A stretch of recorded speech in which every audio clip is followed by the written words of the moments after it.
শাহজাদপুরে জুলাই বিপ্লবকে সামনে রেখে বাংলাদেশ সেনাবাহিনী কর্তৃক ২০০০ জনসাধারণকে বিনামূল্যে চিকিৎসা সেবা প্রদান সহ ঔষধ বিতরণ করা হয়। বিস্তারিত জাহিদ হাসানের প্রতিবেদনে। বাংলাদেশ সেনাবাহিনীর বগুড়া অঞ্চল কর্তৃক রাজশাহী বিভাগের বিভিন্ন জেলার প্রত্যন্ত এলাকার সুবিধাবঞ্চিত জনসাধারণকে বিনামূল্যে চিকিৎসা সেবা প্রদানের অংশ হিসেবে ২৮ জুলাই সোমবার ১১ পদাতিক ডিভিশনের সার্বিক তত্ত্বাবধানে সিরাজগঞ্জের শাহজাদপুর উপজেলার গালা ইউনিয়নের যমুনা তীরবর্তী অঞ্চল জরদুগালী হাসপাতাল প্রাঙ্গণে ফ্রি মেডিকেল ক্যাম্পেইন পরিচালনা করা হয়।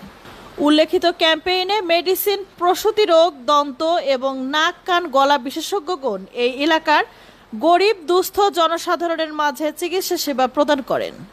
এ সময় চিকিৎসা সেবা নিতে আসা লোকজন জানান, চরাঞ্চল হওয়ায় এই এলাকায় চিকিৎসা সেবার কোনো ব্যবস্থা নেই।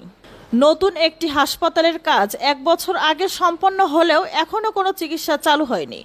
ব্যবহার না করার ফলে যন্ত্রপাতিগুলো নষ্ট হয়ে যাচ্ছে।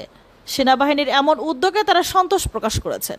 ১১ পদাতিক ডিভিশনের দায়িত্বপ্রাপ্ত কর্মকর্তা জানান, বাংলাদেশ সেনাবাহিনী কর্তৃক জনসাধারণের পাশে থাকা এবং মানবিক সহায়তা চলমান রাখার সর্বোচ্চ প্রচেষ্টা অব্যাহত থাকবে।